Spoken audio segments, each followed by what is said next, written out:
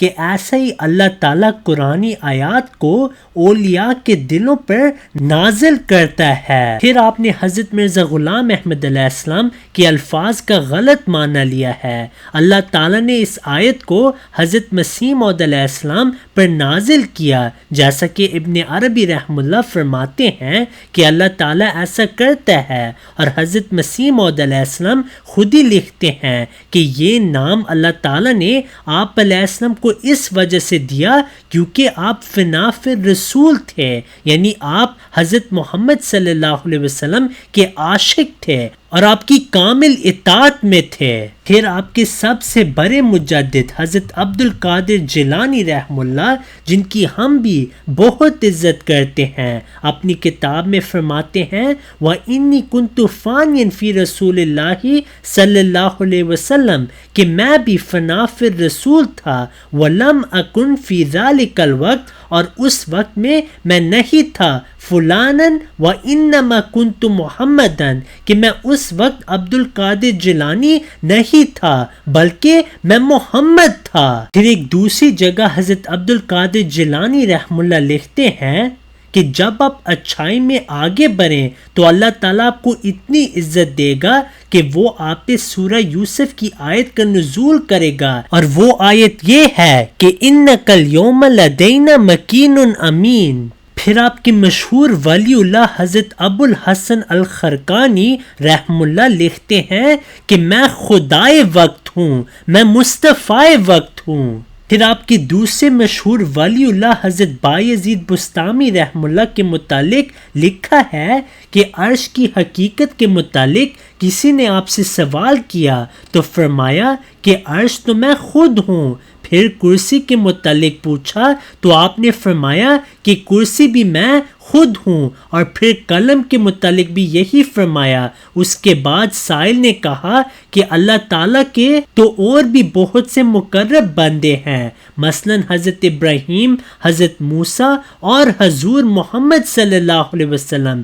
اس پر بھی آپ نے یہی فرمایا کہ وہ بھی میں ہی ہوں۔ مفتی صاحب اب فتویٰ لگائیں کہ آپ حضرت ابن عربی، حضرت ابو الحسن الخرقانی، حضرت بایزید بستامی، ان سب پہ اب آپ کیا فتویٰ لگائیں گے کہ نعوذ باللہ من ذالک انہوں نے حضرت محمد صلی اللہ علیہ وسلم کی نبوت پر ڈاکہ مارا؟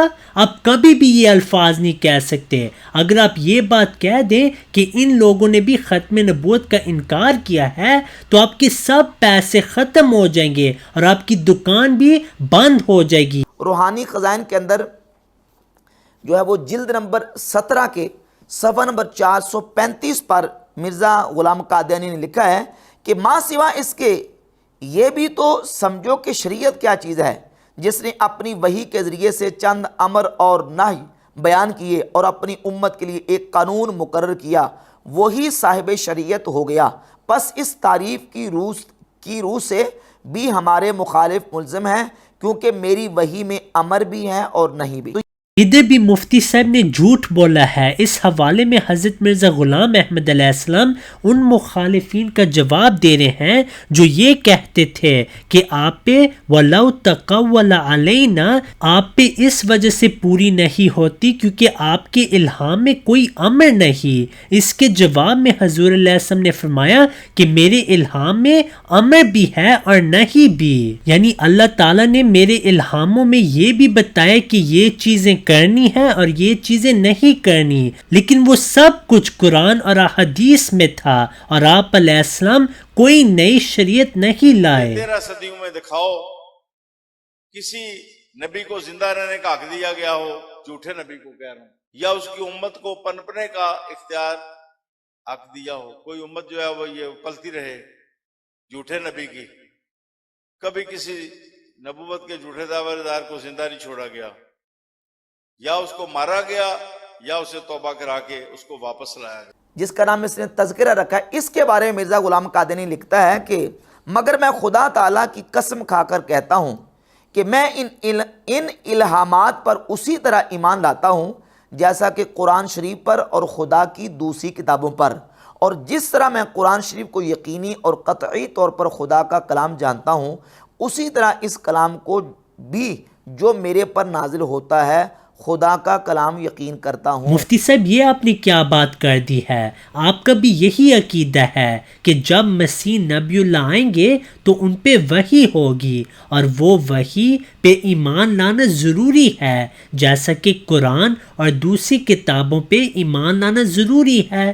یہی آپ کا عقیدہ ہے اور یہی آپ کے علماء نے لکھا ہے کہ جو بھی وحی ہو اس کو ماننا ضروری ہے۔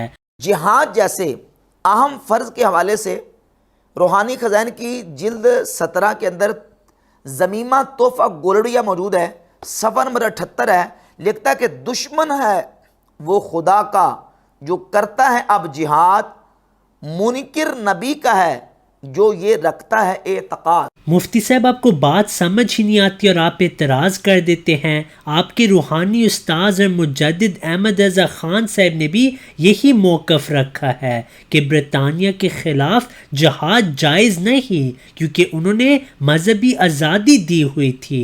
دیکھیں جہاد تو اسی وقت کیا جائے گا نا جب جہاد واجب یا فرض ہو جائے گا۔ عام حالت میں تو ہمارا موقف بھی بالکل یہی ہے کہ اگر آپ غیر مسلم ملک میں رہ رہے ہیں اور انہوں نے آپ کو مذہبی آزادی دی ہوئی ہے تو آپ نے ان کے خلاف تلوار نہیں اٹھانی۔ اگر آپ غیر مسلم ملک میں رہ رہے ہیں اور انہوں نے آپ کو مذہبی آزادی دی ہوئی ہے تو آپ نے ان کے خلاف تلوار نہیں اٹھانی۔ آپ پولیٹیکل جدوجہد کر سکتے ہیں۔ اب آپ یہ سمجھتے ہیں کہ میں اب انڈیا والوں کو فتویٰ، یہ جو احمد بریلوی صاحب کے فتوے کا مذاق اڑا رہے ہیں، ان کو بھائی جڑیں بڑھو نا، جو بند کو کہو کہ فتویٰ نکالے کہ پاکستان میں جو انڈیا میں 22 کروڑ عوام ہے یہ انڈین فوج کے خلاف ہتھیار اٹھا کے تو خود بھی اپنا بیڑا گرک کریں اور ہمارے لیے بھی ایک مصیبت کھڑی کر دیں، تو کبھی فتویٰ نہیں دیں گے۔ وہ کہیں گے نہیں، ہمیں انہوں نے مذہبی آزادی دی ہوئی ہے، اس کے اندر ہم کریں گے۔ یہ معاملہ پیورلی ٹیکنیکل مسئلہ ہے۔ اسی کتاب روحانی خزائن کی جلد نمبر 3 صفحہ نمبر 140 پہ ایک دعویٰ کیا ہے کہ اور میں نے کہا کہ 3 شہروں کا نام اعزاز کے ساتھ قرآن شریف میں درج کیا گیا ہے، مکہ اور مدینہ اور قادیان۔ مکہ، مدینہ اور قادیان۔ آپ الحمد سے لے کر والناس تک پورا قرآن پڑھیں، قادیان کا نام پورے قرآن کے اندر موجود نہیں ہے۔ پھر سے مفتی صاحب لوگوں کو دھوکہ دے رہے ہیں۔ اسی صفحے پہ حضرت مرزا غلام احمد علیہ السلام فرماتے ہیں کہ یہ کشف تھا اور یہ تمام علماء جانتے ہیں کہ خواب کی تعبیر ہوتی ہے۔ صحیح البخاری کو بھی دیکھ لیں اور کتاب الرؤیا میں ہم دیکھتے ہیں کہ نبی صلی اللہ علیہ وسلم نے خوابوں کی تعبیر کی۔ اگر آپ خواب کی تعبیر نہیں کریں گے تو آپ اس حدیث کے متعلق کیا فتویٰ دیں گے؟ حضرت محمد صلی اللہ علیہ وسلم نے فرمایا، میں سویا ہوا تھا کہ میں نے خواب میں سونے کے 2 کنگن اپنے ہاتھوں میں دیکھے، مجھے اس خواب سے بہت فکر ہوا، پھر خواب میں ہی وحی کے ذریعے مجھے بتلایا گیا کہ میں ان پر پھونک ماروں، چنانچہ جب میں نے پھونک ماری تو وہ دونوں اڑ گئے۔ میں نے اس سے یہ تعبیر لی کہ میرے بعد 2 لوگ جھوٹی نبوت کا دعویٰ کریں گے، بس ان میں سے ایک تو اسود عنسی اور دوسرا مسیلمہ کذاب تھا۔ پھر آپ ہی کے مجدد احمد رضا خان صاحب لکھتے ہیں کہ حضرت امام بخاری نے ایک مرتبہ خواب میں دیکھا کہ آپ حضرت محمد صلی اللہ علیہ وسلم کے جسم سے مکھی نکال رہے ہیں۔ اب امام بخاری پہ بھی فتویٰ لگائیں۔ پھر آپ کی کتابوں میں ایک اور مشہور خواب کا ذکر ملتا ہے جو کہ نبی صلی اللہ علیہ وسلم کی خواب تھی۔ حضرت محمد صلی اللہ علیہ وسلم نے جنت میں ابو جہل کے لیے ایک خوشہ انگور ملاحظہ فرمایا۔ پھر حضرت عبد القادر جیلانی رحم اللہ کی مشہور خواب ہے، لکھا ہے نیز آپ نے بیان فرمایا کہ میں نے خواب دیکھا کہ گویا میں ام المومنین حضرت عائشہ رضی اللہ عنہا کی گود مبارک میں ہوں اور آپ کی دائیں جانب کا دودھ پی رہا ہوں، پھر آپ نے مجھے اپنی بائیں جانب کا دودھ بھی پلایا۔ اب آپ کے نزدیک خواب کی تعبیر نہیں ہوتی تو ان سب پہ اب فتویٰ لگائیں، آپ کو تو اسلام چھوڑنا پڑے گا۔ مرزا قادیانی روحانی خزائن کی جلد نمبر 6 صفحہ نمبر 337 پہ لکھتا ہے کہ صحیح بخاری کی وہ حدیثیں جن میں آخری زمانہ میں بعض خلیفوں کی نسبت خبر دی گئی ہے، خاص کر وہ خلیفہ جس کی نسبت بخاری میں لکھا ہے کہ آسمان سے اس کی نسبت آواز آئے گی کہ ھذا خلیفۃ اللہ المہدی۔ اب سوچو یہ حدیث کس پائے اور مرتبے کی ہے جو ایسی کتاب میں درج ہے جو اصح الکتب بعد کتاب اللہ ہے۔ پہلی بات یہ ہے کہ یہ حدیث بہت ساری کتابوں میں موجود ہے۔ اب اگر آپ نبی پہ اس وجہ سے فتویٰ لگانا چاہتے ہیں کیونکہ وہ بھول گئے تھے تو پھر تو آپ نبی صلی اللہ علیہ وسلم پہ بھی فتویٰ لگائیں گے۔ یہ حدیث بہت ساری کتابوں میں موجود ہے۔ حضرت مسیح موعود علیہ السلام نے خود ہی ازالہ اوہام میں اپنی تصحیح کر دی تھی جب آپ علیہ السلام نے فرمایا کہ بخاری اور مسلم میں امام مہدی کا ذکر نہیں ہے بلکہ مسیح کا ذکر ہے، اور اس سے ثابت ہوتا ہے کہ مسیح اور مہدی ایک ہی وجود ہیں۔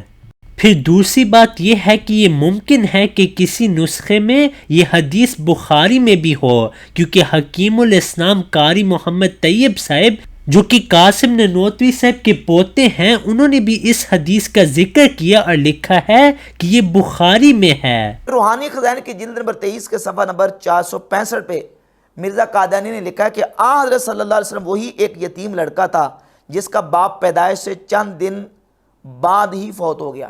مفتی صاحب اب تو آپ نے اکثر مورخین پہ جھوٹے ہونے کا الزام لگا دیا ہے۔ تفسیر ابن کثیر میں لکھا ہے وَذَلِكَ أَنَّ أَبَاهُ تُوُفِّيَ وَهُوَ حَمْلٌ فِي بَطْنِ أُمِّهِ کہ نبی صلی اللہ علیہ وسلم کے جو والد تھے وہ تب فوت ہوئے جب ابھی نبی صلی اللہ علیہ وسلم پیدا بھی نہیں ہوئے اور اپنی والدہ محترمہ کے پیٹ میں تھے۔ پھر لکھا ہے وَقِيلَ اور کہا جاتا ہے بَعْدَ أَنْ وُلِدَ یعنی بعض یہ بھی کہتے ہیں کہ آپ صلی اللہ علیہ وسلم کے والد صاحب آپ کی پیدائش کے بعد فوت ہوئے ہیں۔ پھر بعض سیرت کی کتابوں میں تو یہاں تک لکھا ہے کہ اکثر علماء یہی کہتے ہیں کہ آپ صلی اللہ علیہ وسلم کے والد صاحب آپ کی پیدائش کے بعد فوت ہوئے ہیں۔ اب آپ کے فتوے کے مطابق یہ تمام مورخین جھوٹے تھے، جبکہ حقیقت یہ ہے کہ شروع سے اس پہ اختلاف رہا ہے۔ اور روحانی خزائن کی جلد 23 صفحہ نمبر 299 پہ یہ لکھتا ہے کہ تاریخ دان لوگ جانتے ہیں کہ آپ صلی اللہ علیہ وآلہ وسلم کے گھر میں 11 لڑکے پیدا ہوئے اور سب کے سب فوت ہو گئے تھے۔ یہ مرزا کا دعویٰ ہے کہ حضور علیہ الصلوۃ والسلام کے گھر 11 لڑکے پیدا ہوئے اور سب کے سب فوت ہو گئے۔ کہتا ہے یہ تاریخ دان جانتے ہیں۔ تاریخ اسلام کی تمام کتابیں اٹھا کر دیکھ لیں، ایک حوالہ بھی ایسا آپ کو ضعیف سے ضعیف قول بھی نہیں ملے گا۔ مفتی صاحب آپ نے پھر سے جھوٹ بولا ہے، لعنت اللہ علی الکاذبین، جھوٹوں پر اللہ کی لعنت ہو۔ حوالہ جات سے پہلے ہم حضرت مرزا غلام احمد علیہ السلام کا اقتباس پڑھتے ہیں۔ چشمہ معرفت میں آپ علیہ السلام نے حضرت محمد صلی اللہ علیہ وسلم کا دفاع کیا اور ہندوؤں کے اعتراضات کا جواب دیا، لیکن مفتی صاحب چاہتے ہیں کہ وہ ہندوؤں کی حمایت کریں۔ یہاں پہ مضمون یہ ہے کہ آپ علیہ السلام ہندوؤں کو جواب دے رہے ہیں اور فرماتے ہیں کہ اللہ تعالیٰ کے ساتھ جو نبی صلی اللہ علیہ وسلم کا تعلق تھا وہ کسی کا نہ تھا، اور آپ صلی اللہ علیہ وسلم کو دنیا کی کوئی فکر نہ تھی۔ آپ علیہ السلام فرماتے ہیں مگر آپ نے بہت سی بیویاں اپنی نکاح میں لا کر سدھا امتحانوں کے موقع پر یہ ثابت کر دیا کہ آپ کو جسمانی لذات سے کچھ بھی غرض نہیں، اور آپ کی ایسی مجردانہ زندگی ہے کہ کوئی چیز آپ کو خدا سے روک نہیں سکتی۔ تاریخ دان جانتے ہیں کہ آپ کے گھر میں 11 لڑکے پیدا ہوئے تھے اور سب کے سب فوت ہو گئے تھے، اور آپ نے ہر ایک لڑکے کی وفات کے وقت یہی کہا کہ مجھے اس سے کچھ تعلق نہیں، میں خدا کا ہوں اور خدا کی طرف جاؤں گا۔ اب سیرت الحلبیہ بہت مشہور تاریخ کی کتاب ہے، اور اس میں مؤلف علامہ علی ابن برہان الدین حلبی صاحب یہی فرماتے ہیں کہ آپ صلی اللہ علیہ وسلم کے 11 لڑکے تھے۔ پھر حضرت عبدالحق محدث دہلوی اپنی کتاب میں لکھتے ہیں کہ بعض لوگوں نے نقل کیا ہے کہ طیب و مطیب ایک حمل سے اور طیب و طاہر دوسرے حمل سے متولد ہوئے۔ اس قول کو صاحب صفوہ نے بیان کیا ہے، اس لحاظ سے کل تعداد 11 بن جاتی ہے۔ شیعہ کتاب بہار الانوار میں بھی یہی بات لکھی ہے۔ الحمدللہ ہم نے مفتی صاحب کے تمام اعتراضات کا اب جواب دے دیا ہے، اور ہم دعا کرتے ہیں کہ اللہ تعالیٰ ان کو ہدایت دے اور ان کو توفیق دے کہ وہ ان اعتراضات سے رجوع کریں اور حقیقی اسلام میں داخل ہوں۔ آمین۔ If you have not yet subscribed, make sure to subscribe and click on the bell icon so you can get notifications for every new video. Also make sure to like and comment on the video and follow on Twitter and Instagram.